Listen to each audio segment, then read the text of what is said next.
El sistema informativo de Canal 1 presenta CMI Emisión Central. Soacha, ciudad víctima de narcotráfico. Bandas criminales la convierten en bomba de tiempo. Cumbre de seguridad el sábado en Soacha. Bandas criminales en Bello amenazan seguridad en Medellín. Plan integral de seguridad para Medellín, acuerdan alcalde y gobernador. Jamundí, otra ciudad sitiada por criminalidad, amenaza a Cali. Ejército se toma a Bojayá. Sigue matanza de excombatientes de FARC. Hoy asesinaron otro exguerrillero en Cauca. Han muerto 174 desde firma de paz. Alarmante violencia contra mujer. 141 casos diarios. Aparatoso accidente en Bogotá. Camión embiste 7 vehículos. Colpensiones se salva de pagar 46 billones de pesos por falsos reclamos. Ministerio de Salud distribuye 31.8 billones de pesos para mejorar sistema. Se revelan nuevos detalles de la fuga del expresidente de Nissan en Japón. Buenas noches. Nuestros secretos de hoy. 1. Una liposucción que nadie vio, pero que se va a sentir y mucho en el nuevo año. 2.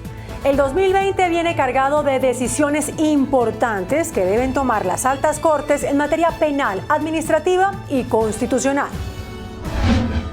3. El Ministerio de Vivienda recupera casas gratuitas que estaban siendo utilizadas para microtráfico o extorsión. Primera ñapa.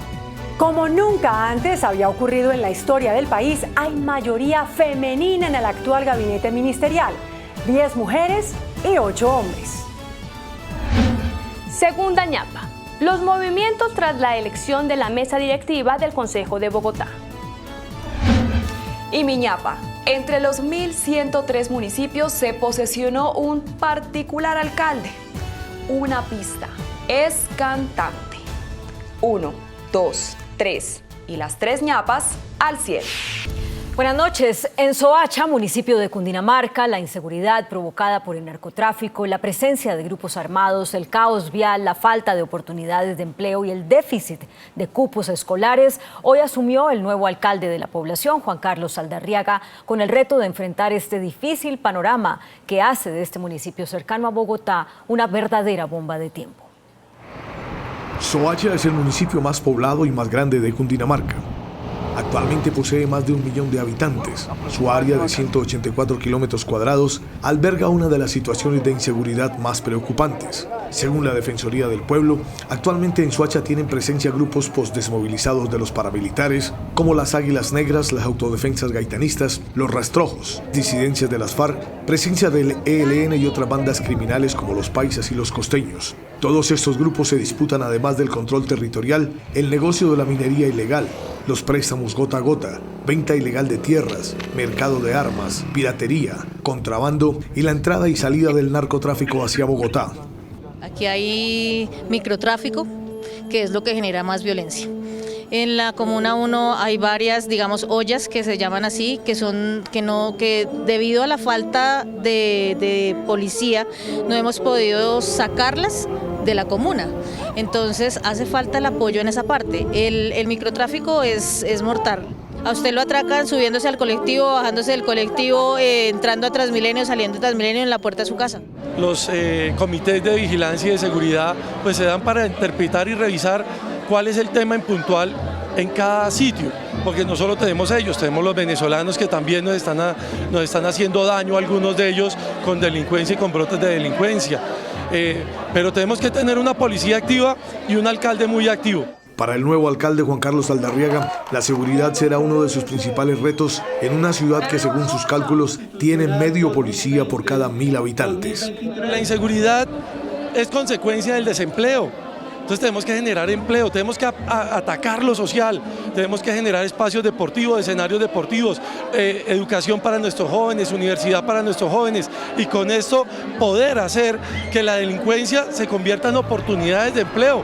Según la Defensoría, existen puntos fronterizos que pasan desde Kennedy, Bosa y Ciudad Bolívar hasta llegar al municipio de Soacha, que hacen aún más complejo el problema de inseguridad de lo que se pudiera llamar esta microrregión.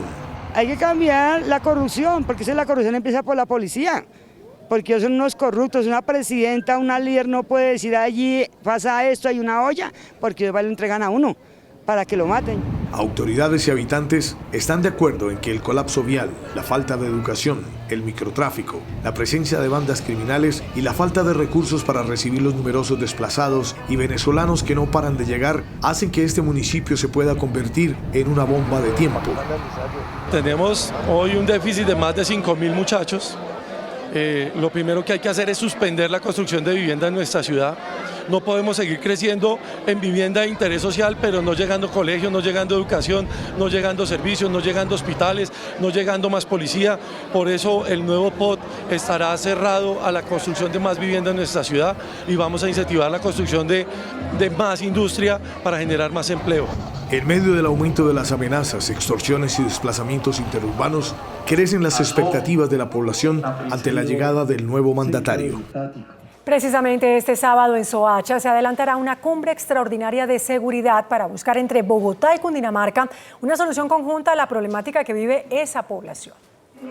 En el municipio de Soacha se darán cita a las autoridades del departamento de Cundinamarca y Bogotá para abordar la inseguridad que azota al vecino municipio y a localidades colindantes como Bosa y Ciudad Bolívar. Comencemos a dar las directrices desde esta misma semana para que Bogotá y Cundinamarca trabajen como uno solo en temas de policía y en temas de judicialización. Organizaremos la agenda con el señor alcalde de Soacha, con el señor gobernador de Cundinamarca y este mismo sábado estaremos allá. El hurto, la presencia de bandas criminales, el tráfico de drogas y armas serán los temas a tratar el próximo sábado a partir de las 10 de la mañana. Se ha vuelto un modo de operar de la delincuencia, delinquir en el departamento y pasarse a la ciudad para que no puedan ser perseguidos por la policía. Se diseñará un plan para fortalecer la presencia y patrullaje de la policía en la línea fronteriza por donde se mueve la delincuencia. Pues debemos trabajar de manera coordinada porque definitivamente los únicos que no tienen frontera en ese territorio son los delincuentes. Mañana se llevará a cabo el primer acercamiento entre las autoridades para definir la estrategia de seguridad. Bueno, y entre tanto, en el municipio Bello, en Antioquia, las bandas criminales tienen sitiada a la población y se convierten en la gran amenaza de la seguridad para la ciudad de Medellín y el área metropolitana del Valle de Aburrá. Rebajar los homicidios, que tuvieron un aumento del 176% a mediados de 2019 y que concluyó en el 70%, es el gran reto de Óscar Andrés Pérez Muñoz del Centro Democrático, nuevo alcalde de Bello, Antioquia. Vamos a empezar a desarrollar toda nuestra política de seguridad, desde el Observatorio del Delito, la política pública de seguridad, la creación de la Secretaría de Seguridad Ciudadana. Disputas territoriales para cobrar extorsiones y por el control del microtráfico enfrentan a bandas delincuenciales en este municipio del norte del área metropolitana de Medellín. Tanto la Fiscalía como la Policía, el Gaula, el Ejército tienen ya muy identificados y que en estos 4 años vamos a ser contundentes en la persecución al delito en nuestra ciudad. El alcalde de Bello se posesionó a pesar que enfrenta un proceso ante la justicia por celebración indebida de contratos entre los años 2008 y 2011, cuando fue alcalde del mismo municipio. Tiene además restricción para salir del país. Precisamente para diseñar un plan de choque contra la inseguridad en el área metropolitana de Medellín, en las últimas horas se desarrolló un consejo de seguridad en el que participaron el gobernador de Antioquia, Aníbal Gaviria, y el alcalde de Medellín, Daniel Quintero. Ante el aumento de homicidios, extorsiones y hurtos en Medellín y Antioquia, sus mandatarios tienen la seguridad como su gran prioridad. 2 propuestas que fueron dejadas por la gobernación a través del secretario de Gobierno, Luis Fernando Suárez, en el sentido de avanzar en la construcción de un plan integral de seguridad y convivencia metropolitano. Ahora se harán los planes de seguridad y convivencia municipales, pero lo que queremos es también conjuntamente trabajar uno metropolitano para precisamente integrar mucho más las estrategias de seguridad y convivencia del área metropolitana. Con la Fiscalía pretenden judicializar cabecillas de bandas por reclutamiento de menores de edad. Identificación de los cabecillas, de los actores que están cometiendo delitos y en especial hicimos énfasis en el reclutamiento y la instrumentalización de menores, que es una de las acciones, de las líneas de acción más importantes que vamos a ejecutar. Muchas veces se captura a un delincuente por delitos menores. Pretenden usar la tecnología para combatir el accionar delictivo de las estructuras que delinquen en Medellín y Antioquia. Y hacia el suroccidente del país, en Jamundí, municipio del Valle del Cauca, la criminalidad y los cultivos ilícitos amenazan la tranquilidad de Cali, la capital del departamento. El alcalde de Jamundí, Andrés Felipe Ramírez, señala que su principal reto será devolverle la tranquilidad a este municipio del Valle del Cauca, que cerró el 2019 con 84 homicidios, 25 menos que en el 2018. Nosotros creemos que allí hay que hacer una apuesta entre las instituciones de policía, ejército, pero también una gran apuesta social para mejorar el campo. Asegura que trabajará en la reducción de cultivos ilícitos en la parte alta del municipio. Jamundí debería estar incluido dentro, o por lo menos ese sector, en los PEDET, en los municipios PEDET, con problemas de conflicto armado, con problemas de cultivos ilícitos. Señala Ramírez que pedirá aumento del pie de fuerza. Es decir, nosotros, un cuadrante nuestro tiene un perímetro por cubrir de cerca de 4 kilómetros. Es decir, mientras roban en una cuadra, en el otro barrio ya está, o sea, ya se escaparon. Necesitamos más operatividad, cámaras de seguridad. Finalmente, el mandatario Andrés Felipe Ramírez sostiene que le pedirá al presidente Iván Duque más inversión para los sectores productivos en la economía naranja por parte de emprendimientos rurales y turísticos. Con esto busca disminuir la criminalidad, especialmente entre los jóvenes. Hay tensión en la población de Bojayá, en el departamento del Chocó. Más de 600 habitantes de zonas rurales permanecen aislados por temor a enfrentamientos entre el ELN y la banda criminal Clan del Golfo. La situación que hoy enfrentan los pobladores de Bojayá estaba advertida en una alerta de hace 9 meses de la Defensoría del Pueblo. Son, dijéramos, víctimas en lo que son avanzadas simultáneas de grupos ilegales. Hay diferentes frentes de avanzada y en ese escenario se vienen confinando y desplazando internamente las familias huyendo del accionar ilegal. Según la Defensoría, la alimentación de la población está en riesgo, ya que por temor los campesinos no salen a cultivar. El escenario de riesgo que hay en la zona por instalación de artefactos explosivos, reclutamiento de menores y por supuesto el riesgo de confrontación entre los dos grupos armados ilegales, el ELN y las AGC, con interposición de población civil. Esta situación le recuerda a muchos habitantes lo que vivieron el 2 de mayo de 2002, cuando casi 100 personas murieron al quedar la población en medio de un enfrentamiento entre las FARC y paramilitares. Bueno, y ante la denuncia de la población de Bojayá, el presidente Iván Duque ordenó el desplazamiento a la zona del ministro de Defensa y de los altos mandos militares, quienes anunciaron ya un aumento en el pie de fuerza. A Bojayá llegaron el ministro de Defensa encargado, general Luis Fernando Navarro, el comandante del Ejército y el comandante de la 7ª División, tal como consta en estas imágenes distribuidas por el Ejército. Y me comprometo con el pueblo colombiano, como comandante del Ejército, a seguir cuidando, protegiendo al pueblo colombiano. Más hoy que nunca, aquí en esta población. Los generales anunciaron un incremento de la presencia militar y la instalación de 4 nuevos controles sobre el río Atrato. Más de 15 combates con el Clan del Golfo generaron más de 50 capturas y más de 10 sometimientos a la justicia. Son tropas que están en forma contundente, el Ejército y la Infantería Marina dándole protección a la población civil. Esta población ha estado bajo el asedio de bandas criminales y del ELN por su cercanía al río Atrato, por donde circulan grandes cantidades de cocaína hacia puertos clandestinos en Urabá. Un nuevo asesinato de un excombatiente de las FARC se registró en las últimas horas, esta vez en el departamento del Cauca. Benjamín Benguera es el primer desmovilizado de las FARC asesinado en 2020. Fue atacado por sicarios cuando se desplazaba en una moto por el barrio La Esperanza de Guapi, en el departamento del Cauca. Según el partido FARC, en Guapi han sido constantes las amenazas a los exintegrantes de ese grupo armado. De acuerdo con el registro oficial de la Misión de Verificación de Naciones Unidas para el Proceso de Paz, van 174 exguerrilleros asesinados desde la firma de la paz a finales de 2016. En otros temas, Medicina Legal reveló un nuevo informe sobre violencia intrafamiliar, según el cual diariamente 141 mujeres son víctimas de agresiones. Según cifras entregadas por Medicina Legal y la Fiscalía, en 2019 se presentaron 51.731 casos de violencia intrafamiliar contra mujeres, lo cual representa 141 casos diarios. cifras de violencia intrafamiliar, de violencia de pareja, sí tienen una leve disminución. Eso es, digamos que una cifra alentadora en la medida en que disminuye, pero sin embargo las cifras siguen siendo muy impactantes. De otra parte, según las autoridades, en 2019 220 mujeres fueron víctimas de feminicidios. Sin embargo, la Fiscalía señala que se lograron esclarecer el 93% de los casos en los cuales hubo capturas de los responsables de los crímenes. Las ciudades con más casos de feminicidios fueron Cali con 34, Medellín con 22 y Bogotá con 20 casos. Desafortunadamente, yo creo que esa es la misma falta de tolerancia que tenemos los colombianos. No aprendemos a hablar en el momento en que suceden las cosas, dejamos guardadas muchas cosas que no nos decimos, y en estos momentos en donde se reúnen en familia, en donde de pronto hay uno que otro trago que deja salir a flote todos estos problemas, las celebraciones desafortunadamente terminan, como lo vemos, con riñas, con peleas y desafortunadamente con la muerte de familiares. En cuanto a los suicidios de mujeres, las autoridades documentaron que se presentaron 480 casos.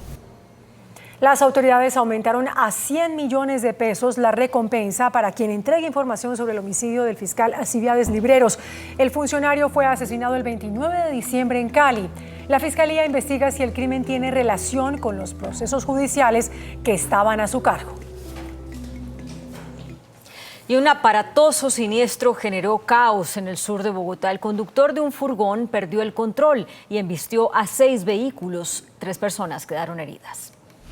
Este camión perdió el control y embistió a 6 vehículos, 3 taxis, 2 particulares y una ruta escolar en la avenida 1 de Mayo con carrera 11, sur de Bogotá. Escuché un estruendo. Cuando escuché el segundo volteé a mirar y el taxi que quedó encima del separador estaba como de película en los aires. Pasó la carrera 11, estrelló otros 3 carros, el furgón siguió derecho hacia el sector del 20 de julio. Las autoridades investigan las causas del accidente que dejó un saldo de 3 personas heridas. Esto es lo que hemos verificado, no tiene ningún inconveniente, los documentos están al día, el vehículo está asegurado y entrará a responder lógicamente por los daños ocasionados. Se indaga si se trató de un ataque de epilepsia, pues el conductor de 37 años se mostró desorientado y manifestó no saber lo que había pasado. La prueba inicial arroja que no tiene aliento alcohólico, sin embargo pues también pasará por una prueba médica para establecer si hay algún tipo de sustancia que pudo incidir o simplemente fue un tema médico. El accidente paralizó la avenida 1 de Mayo por varias horas. Los heridos fueron trasladados al Hospital San Blas. En Bucaramanga, el nuevo alcalde, Juan Carlos Cárdenas, aseguró que la defensa del páramo de Santurbán será una de las prioridades de su mandato. Uno de los temas coyunturales que tantos adeptos sumó al electo alcalde Juan Carlos Cárdenas fue la defensa del páramo de Santurbán. Queremos trabajar de manera articulada con el Comité de la Defensa del Páramo de Santurbán, con el Acueducto Metropolitano de Bucaramanga, con el área metropolitana y algunas personas y fuerzas vivas que están con el genuino interés. Sin embargo, la comunidad no está del todo conforme. La minería ancestral y el cuidado del medio ambiente, el cuidado del páramo de Santurbán siempre han convivido, siempre hemos cuidado el páramo. Otro reto que también tiene que ver con el área ambiental es el cierre del Carrasco. Con la UIS estamos trabajando para poder encontrar geográficamente la ubicación definitiva para hacer el traslado del relleno sanitario de la ciudad. El manejo del predial es el tercer reto y aunque el alcalde dé un parte de tranquilidad respecto a los valores reales de los impuestos de la ciudad, esta es la petición que hacen sus ciudadanos. Que por favor tome conciencia y que le baje un poco a los impuestos. Son muchos los retos que le esperan al nuevo mandatario de Bucaramanga, Juan Carlos Cárdenas. Se espera que logre consolidar todos los proyectos que por peleas políticas quedaron estancados. Y el alcalde de Barranquilla, Jaime Pumarejo, propuso la creación de una empresa de generación de energía solar para atender la demanda de este servicio en la costa atlántica. Después de que el gobierno escoja un nuevo operador para reemplazar a Electricaribe, el alcalde de Barranquilla, Jaime Pumarejo, anuncia que impulsará la autonomía en el manejo de este servicio. El mandatario le apuesta a crear una empresa de generación de energías renovables aprovechando la energía solar. No solo que haya una Barranquilla empresaria, sino que al mismo tiempo invierta en el futuro, y el futuro son las energías renovables.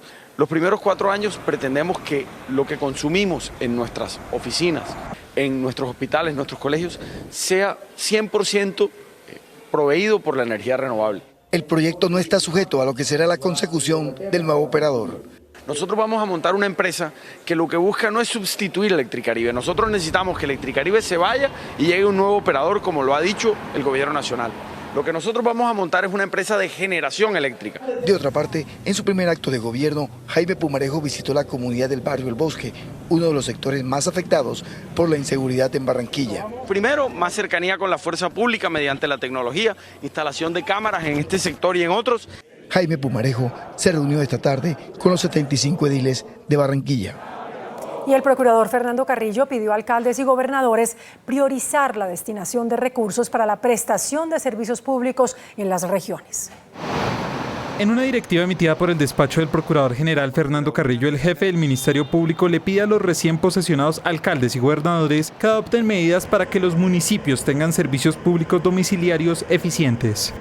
Carrillo exhortó a los mandatarios que destinen recursos para que haya una prestación adecuada de los mismos, dado que el procurador denuncia que varios exalcaldes no priorizaron la financiación de servicios como el agua potable y el alcantarillado. Evidenció el presunto incumplimiento de las obligaciones legales en esta materia por parte de un gran número de municipios. El procurador advierte que de no cumplir la directiva, los mandatarios se verían expuestos a sanciones disciplinarias. El Estado se salvó de pagar cerca de 46 billones de pesos correspondientes a litigios y a demandas instauradas contra la administradora de pensiones del Estado, Colpensiones.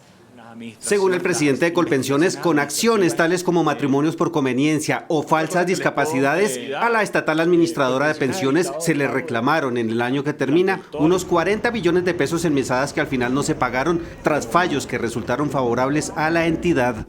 Un pensionado de 97 años que se casó con una de 27. Entonces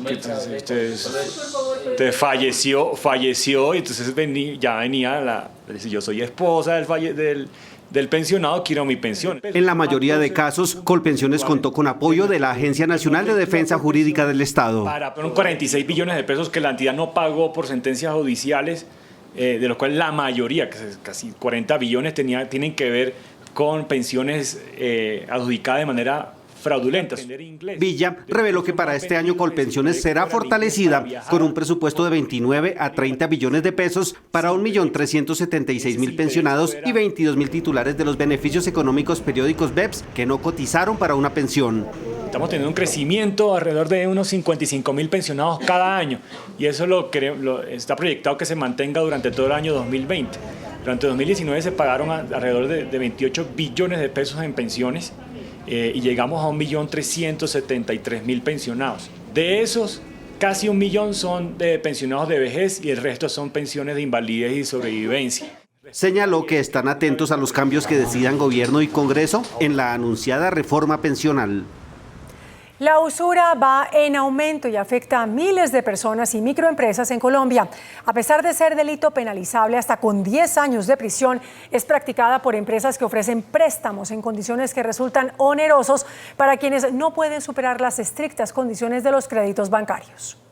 La Superintendencia Financiera certificó la tasa de usura para el siguiente año en Colombia en 28.16%, pero esa cifra es superada varias veces por empresas que actúan aparentemente en la legalidad. En un recorrido por sitios de internet se encuentra uno con casos como estos. Rapicredit presta 750.000 pesos. A los 69 días cobra 1.008.572 pesos, es decir, un interés de 29.8% por esos 2 meses y 9 días. Lineru presta 600.000 pesos. A los 30 días pide 668.600 pesos, es decir, un interés de 11.4% mensual. Según el Código Penal, incurre en usura quien recibe, cobre, directa o indirectamente, un préstamo de dinero o venta de bienes o servicios a plazos con utilidad o ventaja que exceda en la mitad el interés bancario corriente. Sí, es cuando yo tengo permitido cobrar el interés bancario fijado, y yo no cobro ese interés bancario, sino que me excedo más de un 50%. Por eso incurrirá en prisión de 32 a 90 meses y una multa de 66 a 300 salarios mínimos legales vigentes. Por las calles del centro de Bogotá hay personas que reparten tarjetas promoviendo empresas que mediante libranzas a pensionados ofrecen préstamos a partir del 2.1%, pero en realidad la tasa puede subir hasta el 4% mensual. Al 2.1. ¿Al 2.1? Ajá. ¿Y cuánto prestan? Esa es la más económica que hay. Porque hay unas más altas. Porque hay unas más altas que son al 3 y al 4. Pues depende de la capacidad tenga usted. Ajá. Así mismo le cuesta. El Código Penal establece que el que compre cheque, sueldo, salario o prestación social incurrirá en prisión de 48 a 126 meses y multa de 133 a 600 salarios mínimos legales vigentes. La forma más temible de usura es el gota a gota. Ellos tocan a diario irles pagando y ahí está uno enhebrado hasta el apellido, hasta que no les termino nada de pagar, no se quita esa culebra de encima. Eso es que lo asesinen a uno, mejor dicho. Algunas personas tienen muchas necesidades y acuden a eso, pero no saben que es peligroso. Corren riesgo mucho pues su economía. El mercado de los créditos extrabancarios es difícil medirlo. El sistema bancario y financiero atiende a cerca del 8% de la población. El resto del crédito corre por cuenta de cajas de compensación, cooperativas, fondos de empleados, pero también de las casas de empeño, los agiotistas de barrio y las empresas legalmente constituidas, pero que disfrazan la usura con otros cobros encubiertos. El gobierno reajustó en 3% el valor de los avalúos catastrales. El gobierno fijó el incremento de los avalúos catastrales de los predios rurales y urbanos de todo el país. El incremento determinado por Planeación Nacional fue del 3% para el valor de los avalúos catastrales en Colombia a nivel general. Vale la pena notar incremento que no aplica para los catastros descentralizados como son Bogotá, Antioquia, Barranquilla, Cali y Medellín. Pero se trata de una cifra de carácter general atada a la meta de inflación establecida por el Banco de la República para este año. El gobierno también hizo un llamado para que las entidades territoriales desarrollen las acciones necesarias para mejorar la gestión local asociada a la facturación y cobro del impuesto predial unificado. El viceministro de Transporte, Juan Camilo Hostos, anunció que habrá 0 IVA para los programas de chatarrización. Será el Ministerio de Transporte quien reglamente el beneficio tributario para los transportadores de carga que entren al programa de renovación del parque automotor. El decreto del gobierno garantiza 0 IVA para la compra de los automotores, lo que reduce el costo total para los propietarios de los vehículos que se acojan a la medida.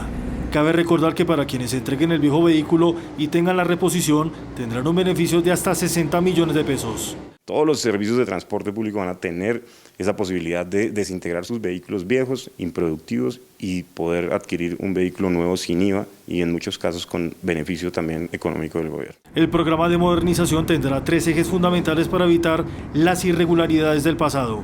El primero de ellos, los recursos que sumarán alrededor de 1 billón de pesos, estarán en una fiducia. El segundo, habrá estricto control en registros de matrícula y el tercero, una reducción en los trámites. El usuario desintegra su vehículo y una vez va y reclama su beneficio en el concesionario, evitando trabas y evitando cualquier otra burocracia que pueda generar dificultades a la hora de hacer efectivo el beneficio. Se espera renovar a más de 40.000 vehículos en todo el país. Bueno, el gobierno anunció la puesta en marcha del programa 2020 para la formalización de más de 10.000 mineros en todo el país. De acuerdo con el Ministerio de Minas y Energía y la Agencia Nacional de Minería, más de 10.000 trabajadores iniciaron su proceso de formalización, lo que permitirá un desarrollo de la actividad con cumplimiento social y ambiental. Se formalizarán cerca de 250 títulos mineros. También eso hablando de los planes de inversión social que se hacen en el territorio, que muchos de esos títulos ya tienen una obligación ambiental de llevar ese valor compartido a territorio. La meta del gobierno nacional es llegar a los 27.000 mineros formalizados antes de finalizar 2022. Y eso constituye casi un 2% del Producto Interno Bruto, entonces nos permite decir que la minería es un escalón importante en el país. Cabe recordar que el sector minero genera 350.000 empleos directos y más de 1 millón de empleos indirectos. El proyecto del Ferrocarril del Pacífico por fin entrará en plena ejecución. El anuncio lo hizo la Agencia Nacional de Infraestructura. Con la viabilidad para el mes de febrero del tramo Buenaventura-Yumbo, el proyecto del Ferrocarril del Pacífico se pone en marcha por parte del consorcio. El proyecto, que tiene 498 kilómetros, tiene conectividad con Buenaventura, Cali, Zarzal y La Tebaida, beneficiando varios departamentos como el Valle, Caldas y Quindío. Pese al lío jurídico en uno de los tramos, la Agencia Nacional de Infraestructura busca garantizar la viabilidad de la totalidad del proyecto. El gobierno departamental trabaja en el tema, al igual que a la espera de lo que sucederá con el tren de cercanías. Ya en febrero nos entregan el estudio de prefactibilidad avanzado. Nos hicieron una presentación en la que nos mostraron los avances. Cabe recordar que el proyecto tuvo su suscripción en 1998 y dio inicio en el año 2000. Pese a las irregularidades, se mantendrá la fecha de finalización en el 2030.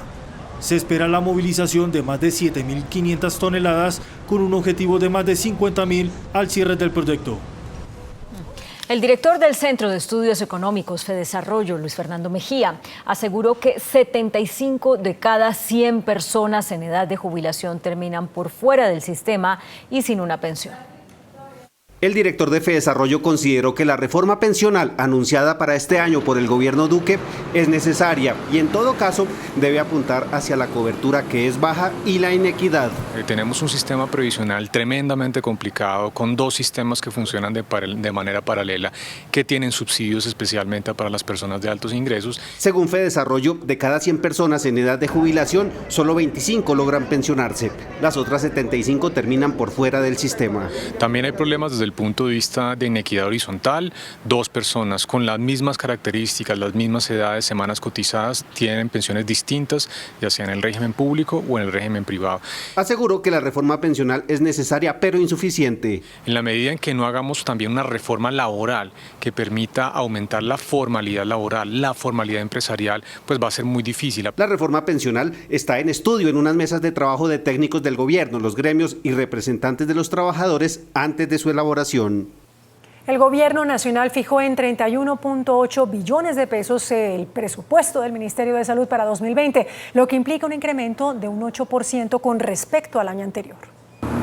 El presupuesto fijado por el Gobierno Nacional al Ministerio de Salud fue incrementado un 8% en comparación con el año anterior, con lo que llega a 31.8 billones de pesos en total para 2020. Con esos recursos se busca principalmente mejorar el sistema de salud y el aseguramiento en general. 31.1 billones son para funcionamiento y los otros 712.000 millones para inversión. Por entidades, 68.000 millones de pesos corresponden a la Superintendencia Nacional de Salud, 67.000 millones al INVIMA y 26.000 millones al Instituto Nacional de Salud, entre otras adscritas. El índice de capitalización de la bolsa, que mide el comportamiento de las 20 principales acciones, cerró a la baja. El índice de capitalización de la Bolsa de Valores de Colombia bajó 0,46% a 1.654 puntos. La acción del Grupo Bolívar fue la que más subió con una valorización de 2,60% a 73.040 pesos. La acción de Promigas fue la que más cayó con una pérdida de 3,63% a 7.730 pesos. La acción más negociada de la jornada fue la de Preferencial Bancolombia al movilizar más de 45.000 millones de pesos. El dólar cerró a la baja. Indicadores económicos en CMI.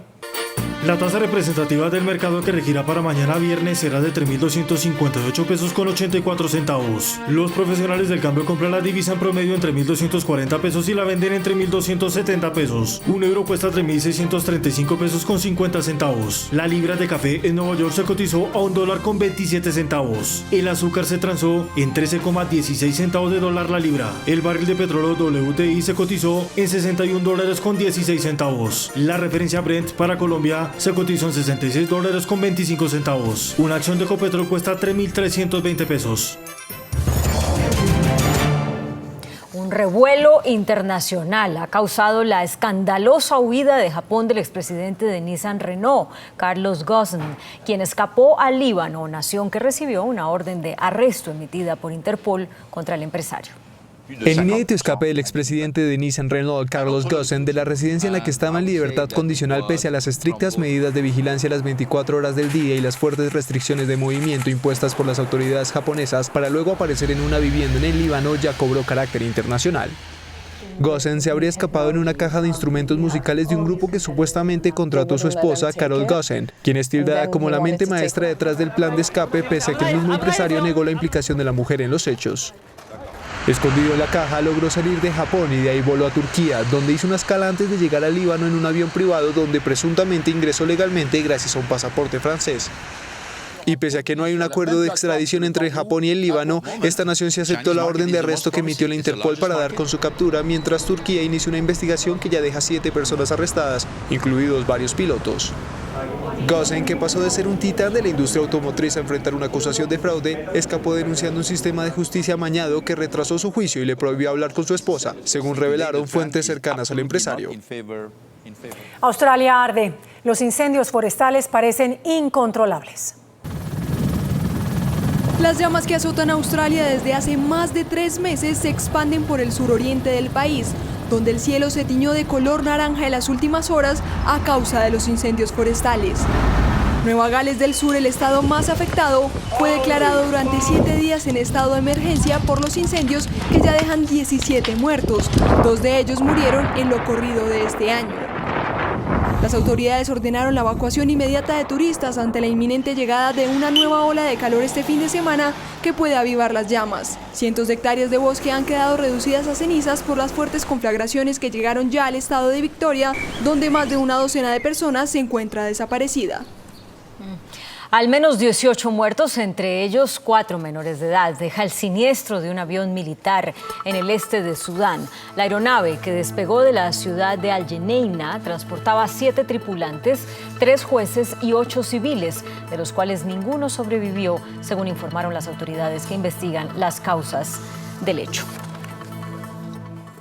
Un alto general iraní murió junto a otras 7 personas durante el bombardeo a un convoy que se encontraba en las inmediaciones del aeropuerto de Bagdad.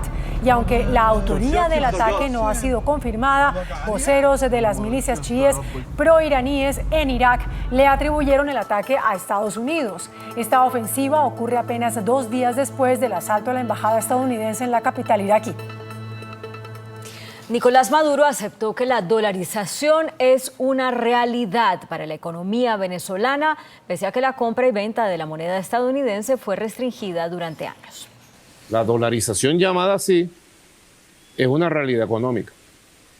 Yo podría decirte que la economía venezolana ha estado siempre dolarizada. Esta inusitada declaración de Nicolás Maduro confirmó el creciente papel que el dólar juega en la economía de Venezuela, donde empieza a ser considerada como una válvula de escape frente a la crisis y la fuerte depreciación del bolívar. La afirmación del mandatario venezolano, que contrasta con la línea dura del gobierno chavista que durante años restringió la compra y venta de la divisa estadounidense, confirmó que la dolarización en el país petrolero le ha dado algo de tiempo a Maduro, que ahora enfrenta una menor presión social gracias a este fenómeno. Según informes recientes, se estima que las transacciones en dólares ya representan el 53% del total y en ciudades como Maracaibo estos intercambios dolarizados llegarían al 86%. El hispano Julián Castro se retiró de la carrera por la candidatura demócrata en Estados Unidos. Más noticias internacionales en El Mundo Hoy. El exsecretario de Vivienda estadounidense Julián Castro, el único latino en las primarias demócratas, abandonó la carrera presidencial por no lograr un apoyo suficiente para destacar en los sondeos. El texano de 45 años, que sobresalió en los primeros debates del partido gracias a sus progresistas propuestas en materia migratoria y lucha contra las desigualdades, no logró superar el 2% del respaldo de la contienda que decidirá quién se enfrentará al mandatario Donald Trump en las elecciones de noviembre. Al menos 20 personas han muerto en Indonesia debido a las gigantescas inundaciones en la capital Yakarta, en el oeste de la isla de Java, donde miles de personas han tenido que ser evacuadas. Casas y carros quedaron atrapadas por el agua y se ven en las calles a docenas de personas intentando desplazarse.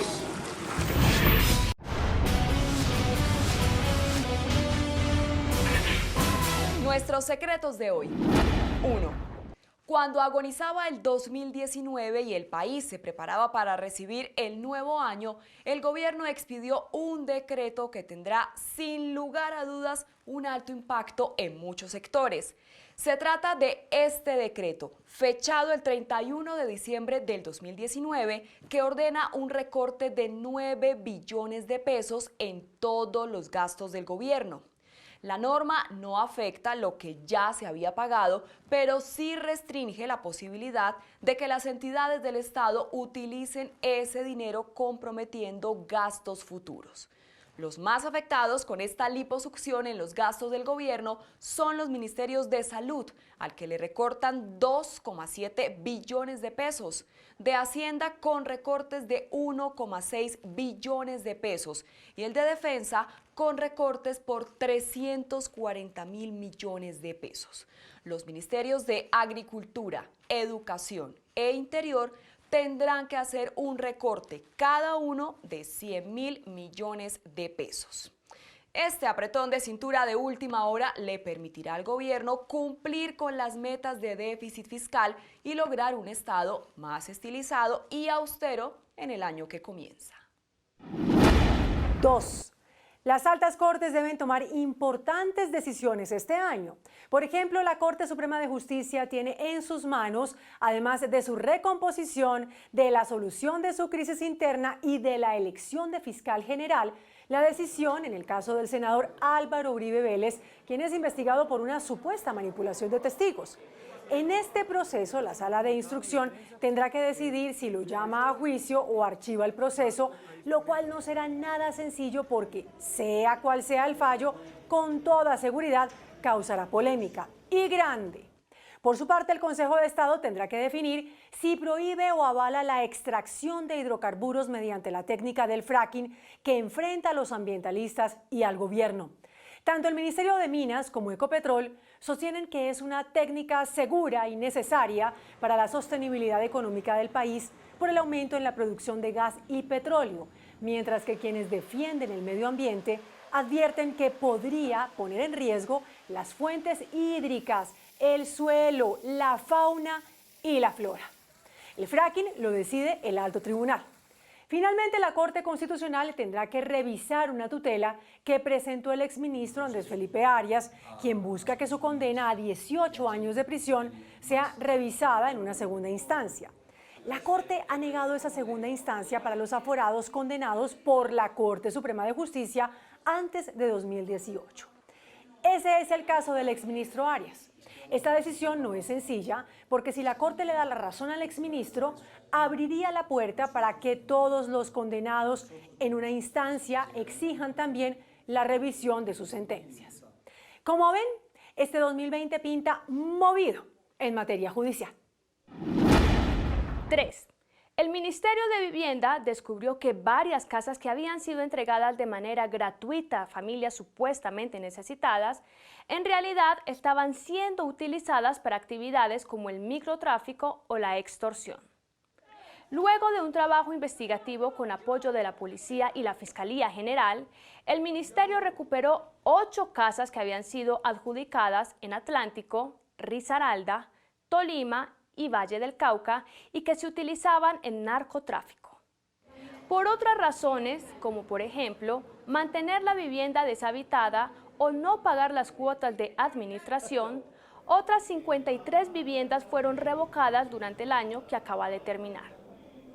La semana entrante, cuando se reanudan labores en el Ministerio de Vivienda, se inicia un proceso de entrega de todos esos inmuebles a unos nuevos grupos familiares que sí los necesitan y que están en lista de espera desde hace varios meses. Primera ñapa. Con la creación de los nuevos ministerios del deporte, por una parte, y de ciencia y tecnología, por la otra, el gabinete del presidente Duque comienza el año con 18 ministros y con mayoría de mujeres. De los 18 ministros, 10 son mujeres. Cancillería, Interior, Justicia, Trabajo, Minas, Educación, Comunicaciones, Transporte, Cultura y Ciencia. Y 8 son hombres: Hacienda, Defensa, Agricultura, Salud, Comercio, Medio Ambiente, Vivienda y Deporte. Por profesiones, los ministros están distribuidos así: 6 abogados, Interior, Justicia, Defensa, Transporte, Cultura y Deporte; 6 economistas, Hacienda, Agricultura, Comercio, Educación, Vivienda y Comunicaciones; 2 administradoras de empresas, Trabajo y Minas; una psicóloga, Cancillería; un médico, Salud; un geólogo, Medio Ambiente; y una bióloga, Ciencia y Tecnología. Y por universidades, en el gabinete ministerial manda la parada la Universidad de los Andes, que tiene 4 egresados. Ocupan las carteras de Hacienda, Agricultura, Educación y Comunicaciones. Le siguen la Universidad del Rosario, con 2, Interior y Comercio. Y la Javeriana, también con 2, Salud y Transporte. Cuando hablamos de salud, nos referimos al médico Iván Darío González, actual ministro encargado. La Universidad del Valle también tiene 2 ministras, Cancillería y Ciencia y Tecnología. Y el Colegio de Estudios Superiores de Administración, CESA, también tiene 2, Trabajo y Minas. Un ministro cada una tienen las Universidades Nacional, el de Vivienda, la Libre de Cali, la de Cultura, la Universidad del Cauca, Defensa, y la Industrial de Santander, Medio Ambiente. Algo curioso, nadie sabe, como ocurría antes, quién es liberal y quién es conservador. Lo único claro es que todos son uribistas. Segunda ñapa. La plenaria del Consejo de Bogotá eligió por unanimidad a Carlos Fernando Galán como presidente de la corporación. La petición la hizo la propia alcaldesa, Claudia López, a su bancada verde para que se diera el primer año la presidencia que le correspondía al movimiento Bogotá para la Gente, liderado por Galán, quien fuera su gran contendor. Galán dijo que será independiente y no opositor. Sus prioridades serán el POT, el plan de desarrollo y un plan de austeridad que incluye revisar la asignación de camionetas y de esquema de seguridad asignado a los concejales. Si hay alguien que tiene un riesgo particular, extraordinario, demostrado, pues tiene que tener protección, sin lugar a dudas. Pero eso no significa que todos necesariamente. Entonces eso voy a sentarme a revisar en qué está el contrato o el convenio que se ha hecho con la UNP para tomar una decisión y trabajarlo obviamente con las bancadas. Se acordó que en 2021 la presidencia del Consejo será para los verdes. En el 2022 vendrán los liberales y en el último año de gobierno estará el Polo Democrático. Como la primera vicepresidencia corresponde a la oposición, Cambio Radical, en una hábil jugada y haciendo honor a su nombre, pasó de la independencia a la oposición y postulará a Jeffer Vega para que asuma la vicepresidencia del Consejo. Y no solo eso, sino que la bancada garantiza presencia en la mesa directiva por el resto del periodo. Aunque para hoy estaba programada la sesión en la que se llevaría a cabo la elección del vicepresidente, fue suspendida y quedó para mañana a las 6 de la tarde. Y mi ñapa. En Turbaco, un caluroso municipio de Bolívar, se posesionó hoy su nuevo alcalde. Se trata del llamado cantante de las FARC, Julián Conrado. Corra, corra, general, corra que ahí viene la FARC. Corra, general Bonet, que la FARC lo va a coger. Su nombre es Guillermo Enrique Torres, quien asumió acompañado de su madre y su esposa. El nuevo alcalde llegó hasta el estadio de béisbol de la población para juramentar como nuevo mandatario municipal. Este ex guerrillero aseguró en su discurso de posesión que hará de Turbaco un remanso de reconciliación y paz.